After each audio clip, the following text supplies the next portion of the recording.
Kita kembali ke tema kita, di mana kita tadi membahas yang namanya ETF. Nah, mungkin boleh nih Mbak Mafi, kita pahami dulu nih sebenarnya ETF itu apa sih sebenarnya? Boleh mungkin dari Mbak Mafi penjelasannya? Oke, siap Nes. Jadi mungkin sebelum masuk lebih jauh tentang seluk-beluk tentang ETF ya Nes, kita jabarkan Mm-mm. dulu ETF itu sebenarnya apa sih gitu ya. Nah, Ya. kalau sebenarnya ETF sendiri itu singkatan E-nya adalah Exchange, T-nya adalah Traded, dan F-nya adalah Fund. Jadi Exchange Traded Fund atau biasanya kita sebut reksadana bursa gitu. Dan sebenarnya penjabarannya tuh apa sih gitu ya. Jadi reksadana ETF itu merupakan reksadana yang berbentuk KIK yang unit penyertaannya diperdagangkan di Bursa Efek Indonesia. Seperti itu. Jadi makanya kenapa kalau kita kawan-kawan di pasar modal yang mungkin sudah mengenal tentang ETF ini, kita biasanya menyebut reksadana bursa gitu. Tapi kalau sekarang secara simpelnya kita udah menghilangkan nama reksadananya karena biar nggak rancu ya dengan reksadana. Iya. Gitu. Jadi Iya. biasanya kita akan menyebutnya dengan ETF saja gitu. Betul, ya. Sebenarnya, nah kenapa sih sebenarnya ETF itu diciptakan gitu ya atau di launching dan dibuat gitu ya Nes? Sebenarnya ETF ini dibuat pada dasarnya adalah untuk melengkapi produk reksadana konvensional yang biasa dengan produk saham. Jadi untuk melengkapi kekurangan-kekurangannya nih dari produk reksadana dan produk saham itu sendiri. Contohnya apa Nes gitu ya. Nah ini kelebihan-kelebihan yang ada di reksadana itu ada di kelebihan-kelebihan yang ada di ETF juga. Sementara kelebihan-kelebihan yang ada di saham itu ada juga di ETF gitu. Jadi gabungan kelebihan-kelebihan yang ada di reksadana maupun saham itu semuanya ada di ETF Nes. Contohnya apa sih di reksadana ini gitu kan? Yang pertama adalah diversifikasi. Nah, di ETF ini juga ada diversifikasi. Kenapa diversifikasi ini merupakan satu kelebihan gitu ya? Karena diversifikasi ini merupakan kayak apa ya? Buat ngerem resiko lah intinya seperti itu ya. Terus di ETF juga gitu, di ETF aja juga diversifikasi. Kalau sementara di saham kan nggak ada ya. Kalau di saham itu misalnya beli saham BBCA misalnya gitu ya, dia hanya punya satu saham BBCA aja gitu. Jadi kalau sahamnya misalnya turun gitu ya, berarti semua investasinya ikut turun gitu kan. Sementara kalau di reksadana itu ada diversifikasinya jadi ada beberapa saham, misalnya ada saham BBCA, ada saham BRI gitu ya, ada saham Bank Mandiri atau Bank BNI atau mungkin sektor yang lainnya seperti itu. Nah, ketika saham Bank BCA itu turun, mungkin saham sektor yang lainnya misalnya ada saham Wika, mungkin saham Wikanya lagi naik. Sehingga dengan demikian, dengan adanya diversifikasi ini maka akan mengurangi tingkat risiko penurunan seperti itu. Nah, yang keduanya, di reksadana ini kelebihannya adalah dikelola secara profesional. Kenapa dibilang dikelola secara profesional? Karena dikatakan profesional karena yang mengelola dana ini benar-benar dia mempunyai sertifikat gitu. Jadi punya lisensi yang diterbitkan oleh OJK ya. Gitu. Begitu pula di ETF. Tidak sembarang untuk mengelola dana di ETF ini, dia juga harus punya lisensi untuk mengelola dana di ETF. Yang keduanya itu diawasi oleh OJK dan BK. Di ETF itu juga diawasi oleh OJK dan BK. Dan MI itu, nah ini yang paling penting Nes, terkait dengan likuiditas ya. Jadi kalau di reksadana itu MI wajib membeli kembali unit penyertaan yang telah diedarkan. Sementara kalau di saham kan nggak begitu ya. Di ETF sama kayak di reksadana. Jadi ETF yang diedarkan itu wajib dibeli kembali oleh manajer investasinya melalui titipan gitu. Jadi don't worry buat teman-teman, wah nanti kalau beli ETF aku nggak liquid, nggak bisa dijual lagi dong gitu, karena di pasar secondary kok kayaknya nggak ada nih volume transaksi. Don't worry, karena ada dealer partisipan yang dia secara terus menerus dia akan melakukan kuotasi baik di pasar primary maupun pasar secondary. Nah, di kalau di saham itu nggak ada. Jadi kalau di saham saham sudah di launching gitu ya, sudah IPO, bilangnya sudah di IPO, maka emiten tuh nggak wajib membeli kembali lembar saham yang sudah diedarkan gitu. Jadi antara balik lagi ke pasar gitu ya. iya betul gitu Betul. Nes. Nah sementara kalau di ETF nggak gitu, jadi teman-teman so far jangan khawatir tentang likuiditas di ETF ini gitu. Dan biasanya di reksadana juga relatif murah, di ETF ini juga sangat Relatif murah. sama terjangkau gitu ya.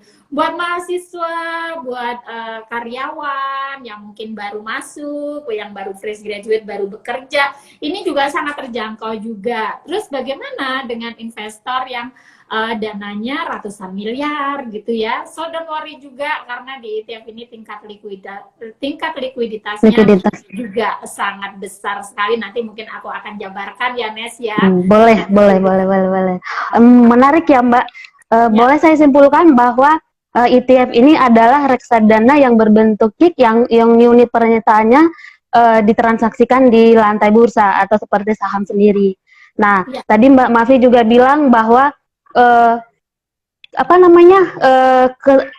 hal-hal yang ada di reksadana sendiri, baik itu di saham, ada juga di ETF, baik itu diversifikasinya, diawasi oleh OJK, relatif murah juga, gitu ya, Mbak? Betul sekali, Nes. Ya. Jadi banyak kelebihan di ETF ini. Nah, oke. Nah, itu adalah ETF-nya. Nah, untuk jenis bagaimana, Mbak? Untuk jenis ETF sendiri? Nah, kalau dari sisi jenis pengelolaannya, kita bicara dari sisi jenis pengelolaan ya, Nes ya.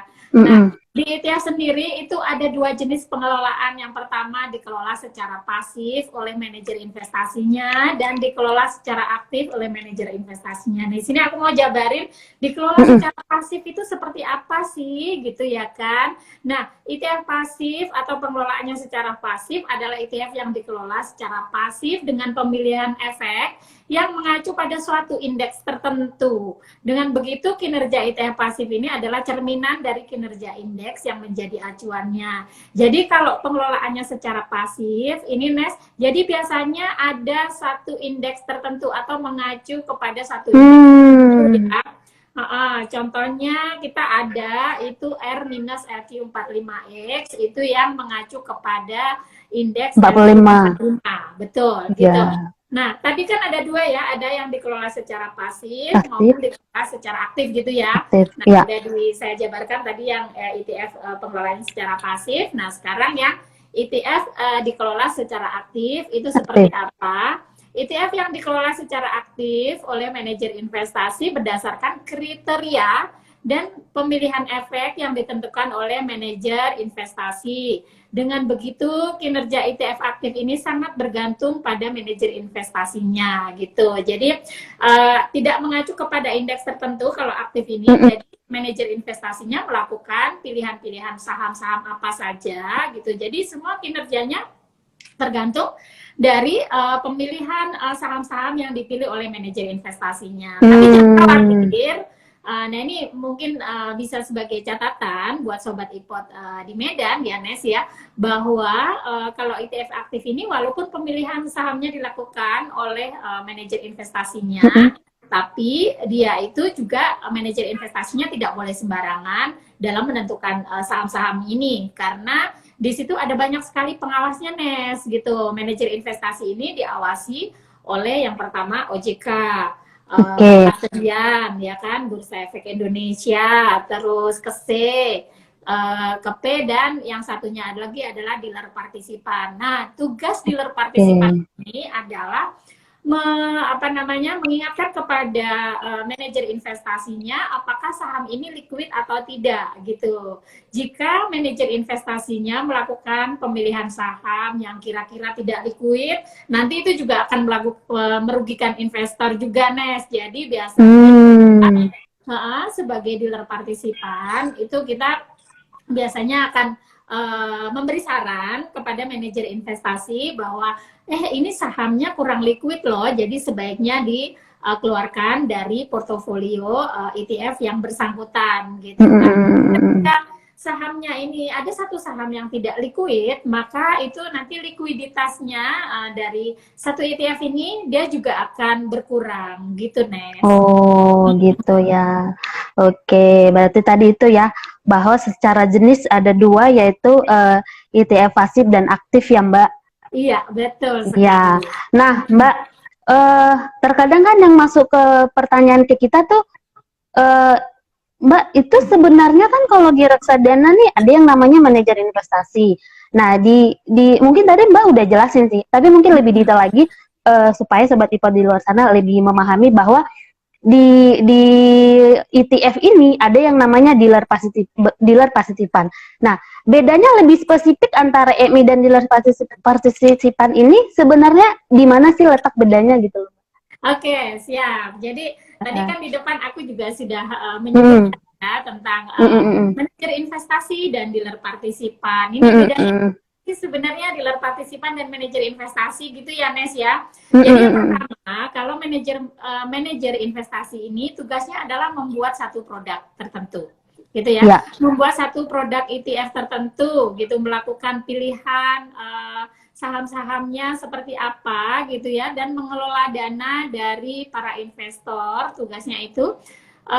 Sementara kalau dealer partisipan ini tugasnya adalah menyediakan likuiditas di market gitu ya kan, karena tadi saya sampaikan bahwa reksadana itu yang terpenting adalah apa namanya, MI wajib Mm, mm. membeli kembali unit penyertaan yang telah diedarkan kan, karena ini bentuknya ETF, jadi apa, membeli kembalinya tidak langsung ke MI gitu. Jadi cara belinya Oh. gitu ya, tapi melalui dealer partisipan. Nah, tugas dealer partisipan inilah yang dia akan apa namanya, menyediakan tingkat likuiditas yang ada di apa namanya, di Pasar. pasar secondary maupun pasar primary seperti itu. Yang Hmm. keduanya tentunya adalah tugas dari dealer partisipan memantau saham-saham yang dipilih oleh manajer investasi apakah liquid atau tidak di market gitu. Karena memang resiko dari likuiditas ini juga sebenarnya ada di dealer partisipan juga, Mm, selain mm, mm, mm. ada di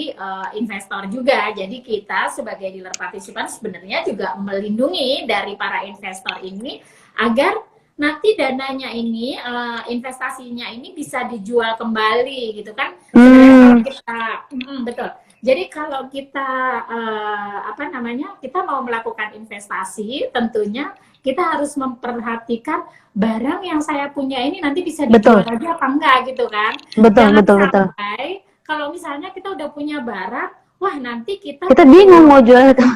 iya gitu kan. Jadi jadi kita mau lagi butuh uang nih, Mm, misalnya mm, mm. pendidikan anak, tiba-tiba wah harus melakukan pembayaran uang gedung sekolah anak gitu. Kita udah nabung, udah investasi, ternyata nggak bisa dijual gitu kan. Jangan sampai seperti itu. Makanya Mm, di sini mm. tugas dari dealer partisipan bahwa unit penyertaan atau reksadana ETF yang dimiliki oleh investor ini supaya bisa dijual kembali, sehingga ketika nanti investor itu membutuhkan dana gitu ya, dia bisa langsung menjual reksadana ETF tersebut ke Hmm. partisipan. Itu tugasnya, Ines. Oke, berarti itu ya Sobat Ipot, bedanya daripada manajer investasi dan dealer partisipan. Nah, di mana tadi dijelasin Mbak Mafi bahwa EMI itu adalah membuat produk atau memilih produk yang dimasukin ke ETF ini, eh, dilihat lagi secara kinerja daripada emiten itu sendiri yang bisa masuk ke ETF-nya ya. Nah, Betul. kemudian untuk dealer partisipan itu sendiri adalah untuk menjaga likuiditas daripada ETF itu sendiri supaya nanti ketika sobat ipot beli bisa dijual kembali, tidak susah lah istilahnya gitu ya. Iya, betul sekali, Nes. Ya, oke. Nah, Mbak, kalau misalnya begitu, kemudian kan kalau kita bicara lagi tentang reksadana ya, kalau kita bicara tentang reksadana, di reksadana itu kan ada pembobotan gitu ya, Mbak. Dimana contohnya reksadana campuran, biasanya kan 80% diinvestasikan ke saham atau selebihnya ke instrumen lainnya gitu. Betul. Nah, bagaimana dengan ETF, Mbak? Apakah ada yang namanya pembobotan saham yang akan masuk ke ETF itu sendiri? Iya, betul. Jadi kalau di reksadana tadi Ines sampaikan bahwa biasanya kalau di reksadana saham ini ya Nes ya, di Iya, reksadana saham biasanya reksadana saham atau campuran gitulah.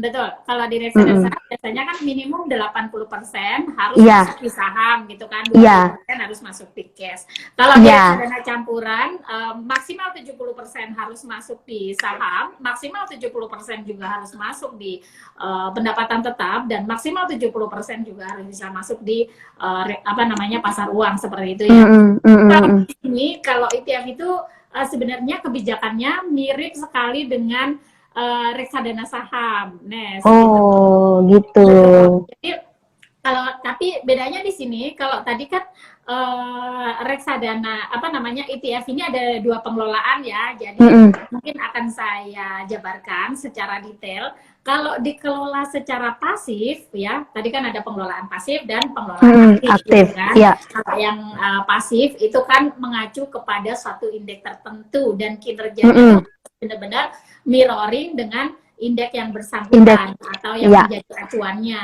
gitu ya kan. Nah, kalau di ETF yang pengelolaannya pasif ini, porsi tiap saham akan ditentukan secara prorata mengikuti bobot weighting masing-masing saham terhadap indeksnya.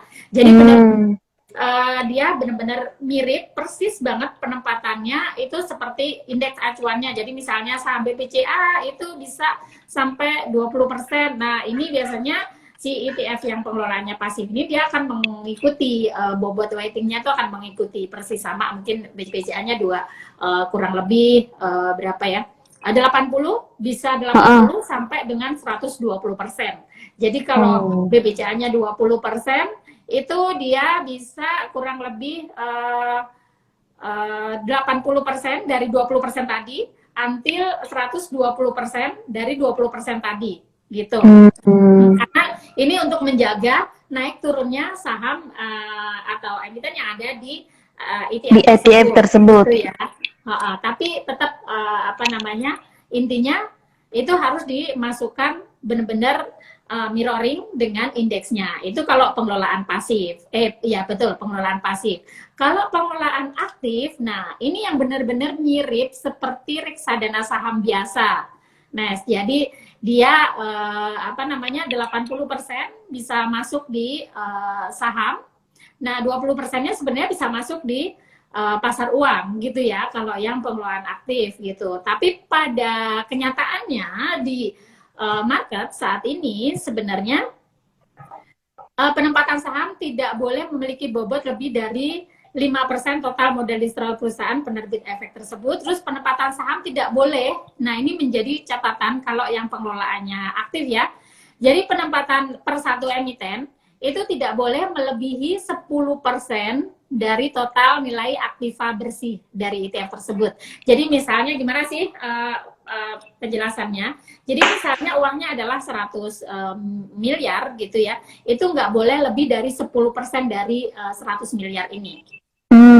Kalau misalnya lebih dari 10% gimana? Itu harus dikurangi bobotnya. Nanti biasanya akan mendapat teguran dari bank kastedian. Makanya di sini penting juga fungsi dari bank kastedian itu juga sebagai pengawas dari apa namanya manajer investasi dalam mengelola ETF ini gitu. Jadi kurang lebih mirip dengan reksadana saham biasa, tapi tergantung dari pengelolaannya pasif atau aktif gitu. Berarti gitu ya. Berarti pembobotannya hampir mirip dengan reksadana saham biasa, tapi tergantung ke ininya tadi jenis pengelolaannya. Oke. Nah, Mbak, kalau kita bicara jenis pasar untuk transaksi ETF kan tadi kayaknya Mbak udah singgung juga sih. Nah, di situ kan tadi kalau nggak salah tadi Mbak ada bahas di pasar secondary dan primary. Nah, boleh dijelasin nggak Mbak bedanya di pasar secondary dan primary lebih detail gimana maksudnya? Jadi gini, tadi memang sudah sempat saya singgung ya tentang pasar primary dan pasar secondary. Sebenarnya apa sih pasar primary atau pasar secondary gitu ya? Jadi kalau di ETF yang membedakan dengan saham itu, jadi ada dua pasar yang dua-duanya nih aktif gitu ya. Ya, Jadi kalau yang di pasar primary ini setiap hari dia juga akan ada terus-menerus penerbitan unit penyertaan. Di pasar secondary itu juga ada. Sementara kalau di saham ini kita bedakan dulu dengan saham dulu ya, Nes ya. iya. Nah, sementara kalau di saham, biasanya kalau pasar primary itu adalah pada saat IPO itu ya, pada saat IPO. Nah, Oke. setelah IPO nanti akan dijual di pasar secondary. Nah, setelah IPO nih pasar primary-nya biasanya udah nggak ada nih kalau Iya. saham gitu. Tapi kalau di ETF ini tetap ada. Jadi pasar primary maupun pasar secondary-nya itu tetap ada gitu. Nah, yang membedakan apa pasar secondary dan pasar primary ini? Yang pertama, kalau di pasar primary ini dari jumlah minimum pembeliannya ya. Jadi kalau Hmm. betul. Jadi kalau di pasar primary minimum pembeliannya itu adalah satu basket atau sama dengan 100 lot atau bisa dibilang 100.000 unit penyertaan gitu, ekuivalen dengan seperti itu. Sementara kalau di pasar secondary itu minimumnya kayak di saham ya, itu minimumnya satu lot atau 100 unit penyertaan saja gitu. Jadi biasanya kalau di pasar primary buat mungkin investor yang sudah punya uang banyak gitu ya, itu bisa melakukan pembelian di pasar primary. Sementara kalau yang individu, karena kan minimum satu basket ya, satu Ya. basket kalau harganya let's say misalnya berapa ya, 500 gitu ya, itu Mm-mm. udah 50 juta ya. Sementara kalau di pasar secondary satu lotnya 100, maka itu sekitar 50.000 aja gitu ya kan. Iya, Nah, oke. jadi ibaratnya kalau di pasar primary itu adalah di kita beli grosirannya lah ya gitu. Terus kalau di pasar secondary itu kita beli di minimarketnya, di retailnya. Harganya Oke. gimana gitu ya? Harganya gimana? Ya sama kayak pada umumnya. Kalau kita beli di grosir tentu harganya lebih efisien di pasar primary ya kan? Di grosir gitu kan, daripada kalau beli di pasar secondary itu memang agak ada selisih harga di situ ya antara pasar primary dan pasar secondary gitu. Iya, Terus itu dari sisi jumlah pembeliannya ya. pembeliannya. Betul. Terus kalau yang keduanya itu pembelian dan penjualan ini dilakukan lawannya tuh langsung dengan market kalau di pasar primary. Jadi investor lawannya langsung ke market gitu. Tapi kalau di pasar secondary itu lawannya itu antara para investor aja. Jadi antara penjual dan pembeli. Jadi nanti ada penjual yang mau jual, nanti akan dibeli sama pembeli seperti itu kalau di pasar secondary. Gitu Ines. Oke, berarti lebih kepada bisa dibilang kalau untuk bedanya secondary dan primary adalah untuk belinya ya, minimal belinya berapa. Dimana tadi di secondary itu kita belinya per satu basket ya, betul Kalau ya? di secondary kita satu lot ya. Ya, satu lot. Oke, Nah, satu lot. Dan tali pastinya untuk kita kalangan milenial yang dananya eh, apa ya, dananya kecil sangat bagus untuk investasi di situ sebenarnya daripada kita langsung beli saham ini ya, beli saham individual. Dimana kalau kita beli saham individual, contohnya mau beli saham BCA sendiri harganya mahal gitu kan. iya Nah, kalau betul. misalnya kita beli satu lot ETF, kita udah termasuk beli beberapa saham di sana gitu ya. Betul. Mm-mm. Nah, kalau misalnya memang dananya besar, boleh langsung beli Di dengan pasar. beli per satu basket ya. Iya. Iya. Nah, Mbak, eh, kalau misalnya gini ya, itu kan kita bahas ETF tadi. Kemudian mungkin boleh nggak Mbak, mungkin dari Mbak sendiri, dari Mbak Mafi, perbandingan kita beli saham langsung dan misalnya nih saya beli saham langsung, kelebihannya apa, atau saya beli langsung reksadana kelebihannya apa, dan beli saham langsung beli ETF langsung, kira-kira mana sih yang lebih memberikan kelebihan impact yang lebih baik untuk seorang investor gitu. Oke, jadi ini maksudnya adalah perbandingan kalau misalkan melakukan pembelian saham langsung atau Iya, melakukan pembelian ETF gitu ya. iya, Nah, iya, iya, benar. betul ya gitu. Jadi kalau misalnya ini mungkin aku akan jabarkan terlebih dahulu apa namanya secara detail satu-satu ya antara saham dan ETF itu kelebihannya di mana, perbedaannya di mana. Jadi mungkin Mm-mm. dari situ kita akan ambil kesimpulan. Jadi better beli ETF atau beli saham gitu ya. Iya, better beli Ya, BTS atau beli saham gitu. betul ya. Mana lebih Jadi baik kalau gitu. di saham itu kan yang pertama adalah diversifikasi yang tadi saya sampaikan ya, Hmm. diversifikasi yang itu tuh nggak ada kalau di saham ya. Jadi kalau misalnya tadi ini sampaikan, misalnya beli saham BBCA, saham BBCA-nya ini lagi turun, punya uang nih misalnya, let's say ya, Mm-mm. misalnya Mm-mm. punya uang 10 juta, let's say misalnya seperti itu Mm-mm. ya, Mm-mm. di pot gitu kan. Terus 10 juta ini dibeliin semuanya di saham BBCA gitu ya. Oke, Nah, ketika saham BBCA-nya ini turun, misalnya 5%, berarti 10 juta tersebut akan benar-benar turun 5%. lima Gitu kan? persen. Iya, Nah, mm-mm. sementara kalau di ETF itu ada diversifikasi, di mana jadi misalnya kalau 10 juta ini diinvestasikan ke ETF. Nah, ETF ini isinya kan beberapa portofolio saham ya, biasanya kurang lebih kalau yang beli indexing ya, misalnya XIIT yang mengacu kepada indeks IDX 30 gitu ya. Oke, Itu kurang betul. lebih ada sekitar 28 saham gitu. Berarti kalau misalnya di situ ada mungkin ada BBCA, ada Antam, ada apa lagi ya gitu ya. Coba aku lihat dulu ya, Ines. Boleh, boleh Mbak, boleh. Nah ini kalau aku lihat ya, di XIIT ini kan ada sebentar, ada Bank BRI, ada Bank BCA, ada ASII. Jadi kalau aku lihat hari ini, misalnya Bank BRI-nya lagi turun gitu, ternyata ada saham Bank Mandiri juga gitu kan. Bank Mandirinya lagi naik gitu. Jadi penurunannya tidak akan sebesar kalau misalnya beli saham BBCA langsung gitu ya kan. Oke. Karena di sini ada bempernya yang tadi itu Bank Mandirinya lagi naik. Jadi penurunan yang ada di Bank BCA akan tertutupi dengan kenaikan yang Kenaikan di Bank Mandiri tersebut gitu ya. Sehingga apa namanya? Penurunannya nanti tidak akan setajam, tidak akan mungkin tidak sampai 5% gitu, mungkin hanya 1% atau setengah persen seperti itu dilihat dari diversifikasi. Nah dari situ mungkin teman-teman sudah bisa mulai menganalisa kira-kira mau beli saham atau mau beli ETF ETF gitu kan. Terus minimal transaksinya tuh juga sangat murah sekali ya. terjangkau ya. Terus di ETF wah mungkin takut dari sisi wah nanti nggak aman nih di ETF gitu. Iya. Dua-duanya aman gitu ya. Jadi di saham mungkin ini tergantung dari emiten. Biasanya kalau di saham itu kita perlu melakukan analisa secara detail banget gitu ya. Harus ada analisa teknikal, harus ada Teknikal, analisa fundamental. fundamental. Bahkan kalau kita timingnya salah, mungkin bisa saham tersebut ARB Nyangkut. kayak hari ini ya.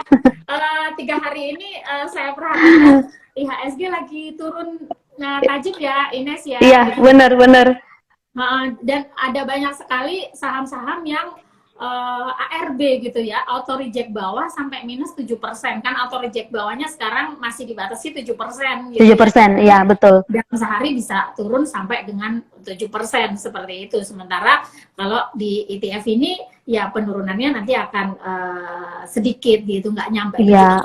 karena itu kan isi dari ETF ini tadi yang saya sampaikan kalau yang XIIT itu ada sekitar 28 saham gitu yang which is itu akan sangat memaintain sekali resiko yang ada di ETF ini gitu. Dan walaupun ada 28 saham ya, ini semuanya bisa dilihat gitu.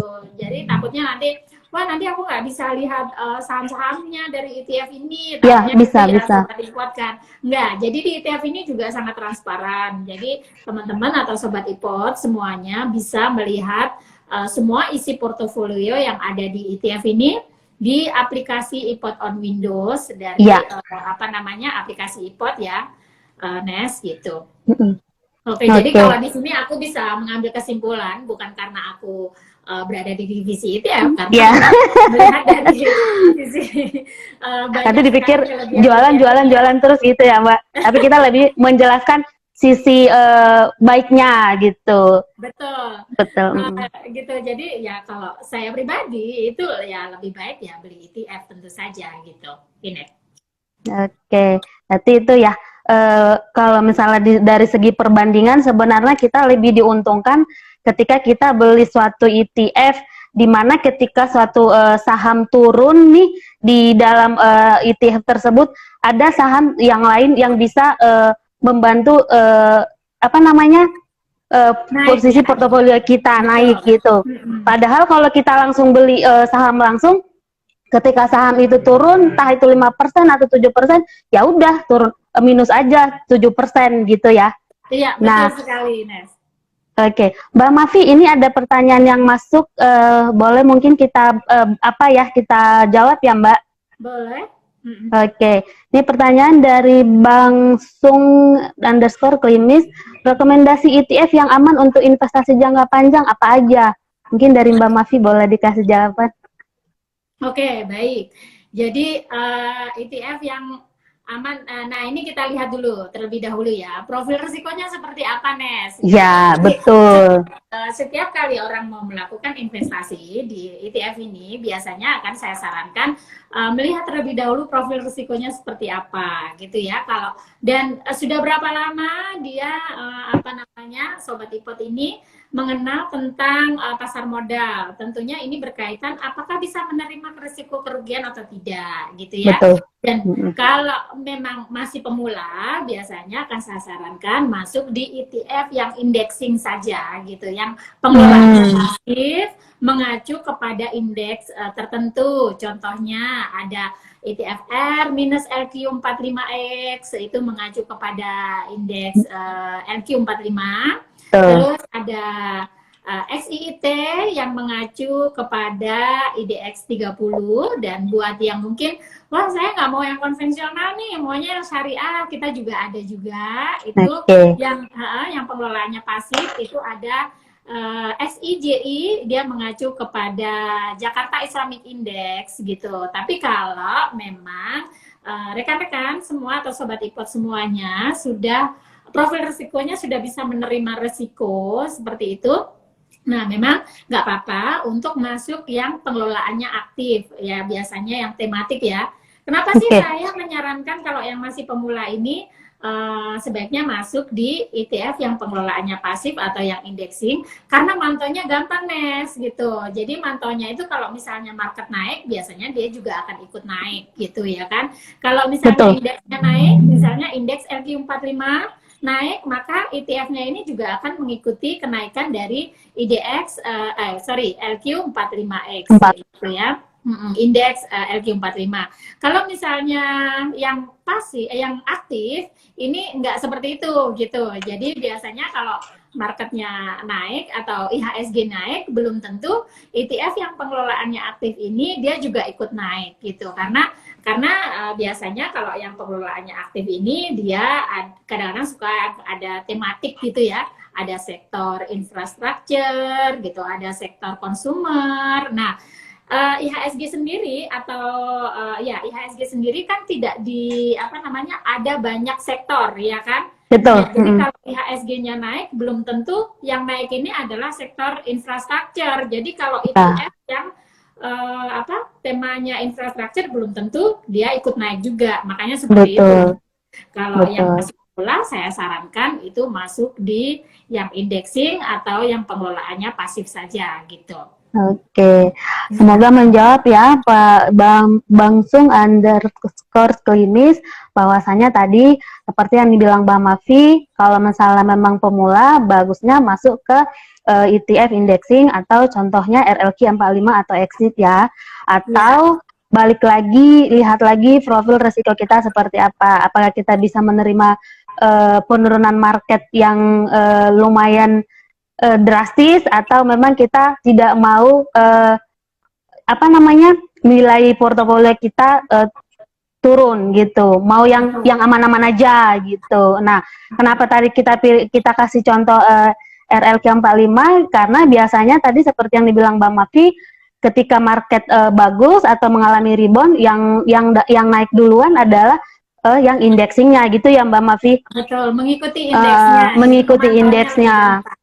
Dan satu Iya. lagi, Nes, tadi kan dia Mm-mm. minta saran yang jangka panjang seperti apa, gitu. Mm-mm. Mungkin Mm-mm. seperti gambaran juga nih. Jadi kalau saya tarik garis mundur 10 tahun Mm-mm. ke Mm-mm. belakang, gitu ya. Mm-mm. Kalau saya melihat bahwa indeks kita itu cukup consistently naik ya. Kalau saya tarik garis ke belakang 10 tahun, jadi rata-rata per tahunnya itu bisa membukukan sekitar 15%-an gitu. Walaupun mungkin Oke. tahun ini turun gitu ya, tahun ini turun 20%, mungkin 2 tahun yang lalu naik 30% atau 50% gitu. Tapi kalau di rata-rata secara 10 tahun ke belakang ini saya tarik kinerjanya itu rata-rata per tahunnya bisa membukukan sekitar 15% itu kalau yang Iya. indexing gitu ya. Indexing. Apalagi kalau saya perhatikan tuh RLQ45 lumayan juga sih Mbak. Iya. Ya. Iya betul. Karena kan setahun apalagi di masa apa kemarin ya tahun 2020 market tuh naik banyak kan ya. Itu indexing RLQ45 itu lumayan sih kalau menurut saya. Nah, Iya. itu ya. Nah, Mbak, ini ada pertanyaan masuk lagi. Kita jawab lagi ya, Mbak. Oke. Oke. Nah, dari M.Noerdem, ETF apa nih yang cocok buat jangka panjang? Tadi sebenarnya udah dibantu ya. Iya. Baik, Oke. kita jawab ya. Tadi udah dijawab ya. Semoga tadi di apa namanya didengerin apa yang sudah tadi kita sampaikan. Oke, mungkin pertanyaan kedua adalah dari Nova Jaya. Apakah itu bisa untuk jangka pendek rata-rata keuntungan berapa persen? Mungkin boleh dikasih masukan dari Mbak Mafi. Oke, jadi inilah indahnya ETF kalau menurut saya ya. Karena ETF ini sebenarnya bisa buat jangka pendek, bisa juga untuk jangka panjang gitu. Kenapa ya seperti itu? Karena ETF ini kan ditransaksikan di bursa ya. Jadi NAV-nya per detik itu berubah-ubah sesuai dengan underlying-nya juga gitu. Jadi misalnya teman-teman atau sobat iPod pengen melakukan investasi jangka pendek di ETF ini sangat bisa sekali. Jadi ETF ini ibaratnya kayak bunglon ya, bisa buat investasi jangka pendek, bisa juga buat investasi jangka panjang. Jadi sobat iPod jangan khawatir gitu. Jadi misalnya kayak daripada kan dan sekarang nih reksadana ETF kita itu sangat murah ya, Ines ya. Iya, jadi betul. Kalau kita lihat aja nih yang indexing gitu ya, itu kan harganya sekarang kalau saya lihat di 494 ya rupiah gitu. Jadi kalau beli di secondary itu hanya 48.000 ya, 49.000 aja, atau sekitar 50.000 lah. Itu kalau teman-teman mungkin yang biasa uang saku 100.000 sehari, menurut saya itu lebih baik ditabung lah di ETF. Iya. 50.000-nya ditabung di ETF, 50.000-nya bisa buat jajan gitu ya kan. Nah ini bisa juga digunakan untuk jangka pendek. Kalau kita bilang jangka pendek, biasanya kita antara 1 tahun sampai dengan 3 tahun ya. Jangka panjang itu bisa 10 tahun sampai dengan 25 tahun gitu. Nah kalau misalnya teman-teman punya perencanaan keuangan nih, let's say saya mau liburan nanti tahun depan gitu. Jadi sebaiknya kalau menurut saya better nabungnya di ETF ini. Karena ETF ini biasanya kinerjanya itu di atas inflasi, biasanya seperti itu gitu. Kalau pakai harga rata-rata misalnya setiap bulan atau setiap hari nabung terus 50.000 itu hasilnya akan sangat maksimal sekali dibandingkan kalau kita hanya taruh uangnya di celengan gitu kan, nggak ngapa-ngapain gitu. Iya, betul. Ada semacam kayak pertumbuhan nilai investasinya seperti itu. Nice. Nah, tadi kan pertanyaannya ada 2 nih Mbak, bagaimana dengan rata-rata keuntungan berapa persen? Sebenarnya kalau kita bicara rata-rata keuntungan, balik lagi ke jangka waktu nggak sih Mbak? Menurut Mbak Mavi gimana? Nah, seperti yang saya sampaikan tadi, ya kan, kalau bisa jangka panjang, bisa jangka pendek. Contohnya, pada saat kondisi market turun seperti ini, sebenarnya kalau Mm. mau jangka pendek, ini adalah it's time to buy, gitu ya. Jadi, Oke, ini adalah betul. beli kan 3 hari ini udah berturut-turut nih turun, gitu ya.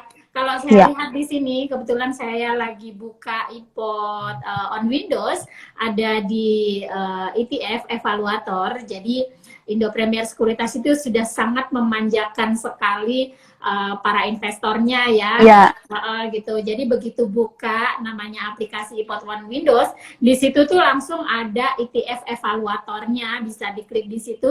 Di situ bisa kelihatan yang kinerjanya 1 hari yang paling bagus. Ini 1 hari aja oke. menunjukkan sekitar 0,39% itu adalah PDV. Terus dalam 1 bulan, oh nggak ada yang 6 bulan juga ya, ada yang 6 bulan.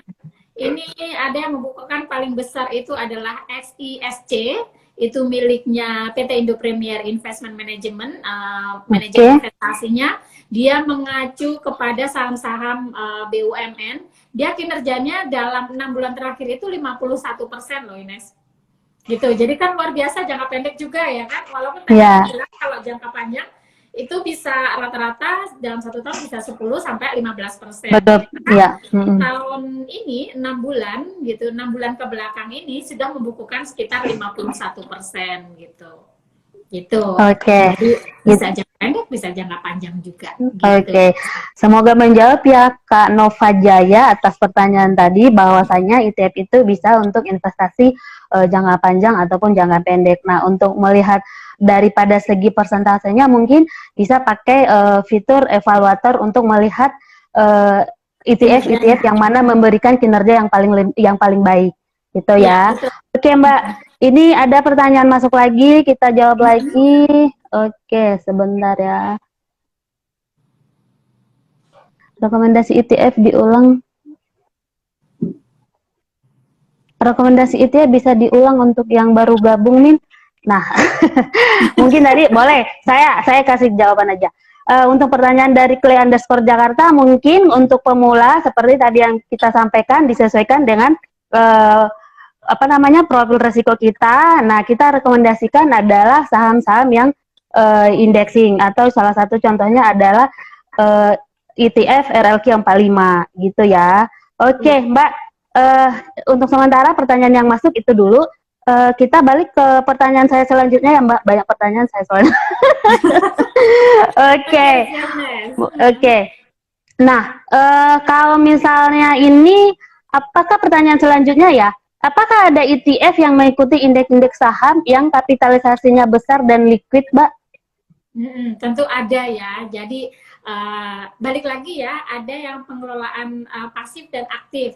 Nah, memang seperti yang tadi di depan saya sampaikan, Nes, bahwa saham-saham yang ada di ETF ini, PT Indo Premier Sekuritas, walaupun ada manajer investasi yang tadi melakukan pemilihan saham-saham ya, PT Indo Premier Sekuritas ini benar-benar memantau tingkat kapitalisasi dari saham tersebut gitu. Jadi rata-rata saham-saham yang masuk di di ETF ini rata-rata adalah saham-saham yang berkapitalisasi besar. Karena kenapa? Karena sangat sangat sangat dengan likuiditas tadi itu loh. Jadi ada iya benar. rangkaiannya dengan likuiditas. Kalau saham berkapitalisasi besar, tentu tingkat likuiditasnya juga bagus gitu ya kan. Betul. Nah, mungkin kalau di sini boleh saya bacakan ya, Nes. Jadi yang pengelolaannya pasif, ETF yang pengelolaannya atau kapitalisasinya besar, itu kita lihat di sini ada SIJI, SMTS, XISI, RR-LQ45, terus XCLQ, XYHD, XPID, terus XIIT, XIID, XISR, XIFE. Nah, ini baru di launching nih kawan-kawan nih ya. XIFE ini baru di launching beberapa minggu yang lalu gitu ya. Jadi so far kalau buat teman-teman mungkin Sobat Ipot mau invest boleh juga nih di sini gitu ya. Terus XBNI, SPFT, uh, SILV, apa nih? SIPI sama SIML ya. Jadi ini aja kalau saya sebutin nih ya, kayak SIJI itu per detik ini kita bisa melakukan pembelian kurang lebih sekitar 113 miliar Nes gitu dalam satu kali pembelian ya gitu. Oke, oke. Bisa melakukan pembelian sekitar 113 miliar. Kita bayangin ya kan berapa gede tuh. Nah, pertanyaan selanjutnya adalah gimana apakah dengan dilakukan pembelian 113 miliar ini nanti likuiditasnya akan hilang di market gitu ya? Tentu enggak gitu. Karena kita tahu likuiditas untuk yang SIJI ini atau indeks Jakarta Islamic Index atau let's say misalnya R-LQ45X deh ya. Nah, ini kalau yang R-LQ45X ETF-nya lebih besar lagi nih ternyata kapitalisasinya gitu. Likuiditasnya itu kurang lebih sekitar 536 miliar. 500, jadi kalau kawan-kawan ada investor yang punya dana triliunan mau melakukan pembelian ETF itu bisa dalam sekali pembelian itu 536 miliar gitu ya. Wow, lumayan juga ya. Nah, itu kami kalau udah dibeli 500 miliaran gitu, dia akan muncul lagi gitu karena market cap kita memang sangat besar sekali gitu. Oke. Berarti itu ya bisa mengikuti saham-saham dengan kapitalisasi besar ya. Betul. Betul. Nah, Mbak, ini ada pertanyaan yang masuk lagi. Saya coba lihat. Oke. Oh iya, ini kayaknya pertanyaan yang tadi deh. Oke, saya lanjut pertanyaan saya. Nah, Mbak, kalau kita bicara ETF nih atau jangan ETF dulu deh. Kita bicara saham dulu. Kalau misalnya kita bicara saham kan ada yang namanya dividen, ya kan? Nah, bagaimana dengan ETF, Mbak? Apakah dividen ada juga? Kemudian cara distribusinya bagaimana? Ya, jadi di ETF ini karena seperti saham juga ya, nah jadi tergantung yang menjadi catatan tergantung dari manajer investasinya. Ada pembagian dividen biasanya, tapi yang menjadi catatan adalah tergantung sekali dengan manajer investasinya, apakah manajer investasinya akan melakukan pembagian dividen atau tidak gitu. Nah, ini biasanya untuk saham-saham yang indexing biasanya ya yang melakukan pembagian dividen. Nah, kemarin di tahun 2020 itu ada 4 ETF yang sudah melakukan pembagian dividen gitu ya, yaitu R-LQ45X, terus XIT, XISC yang mengacu kepada saham-saham BUMN isinya, terus ada XBNI juga, jadi ada 4 ETF yang kemarin sudah melakukan pembagian dividen. Nah, mekanismenya seperti apa gitu ya pertanyaan keduanya tadi ya. Betul. Mekanismenya hampir sama kayak di saham gitu. Jadi nanti begitu ETF ini akan melakukan pembagian dividen, dia akan langsung ditransfer ke RDN. Ke RDN. Gitu. Oke, berarti masing-masing RDN-nya nasabah tersebut gitu. Oke, berarti itu ya di ETF tetap ada yang namanya bagi dividen, tetapi balik lagi ke manajer investasi dari suatu ETF gitu ya, Mbak. Nah, apakah memang kalau memang ditentukan bagi dividen, maka tetap penentuannya sama seperti saham biasa, di mana nanti ada jadwal come date-nya dan ada jadwal distribusinya gitu ya. Betul. Betul.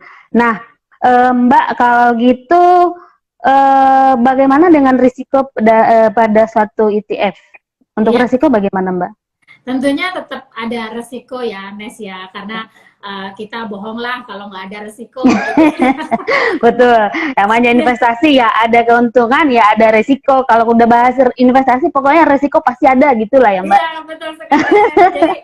Jadi kalau misalnya Sobat Ipot nih ada marketing mungkin ya, jualan produk investasi terus bilang, Pak ini nggak ada loh. Ini ada resiko. Gitu ya, itu kayaknya nggak bener deh gitu. Iya, betul. Gitu ya.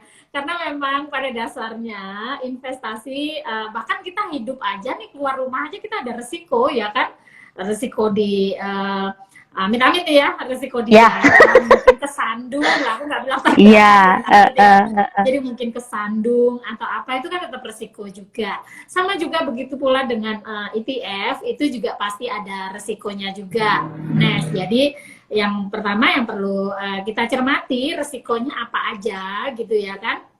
Nah, yang pertama adalah resiko konsentrasi pasar pada indeksnya. Tentunya yang tadi yang oke, pesertanya pasif itu kan ada indexing ya.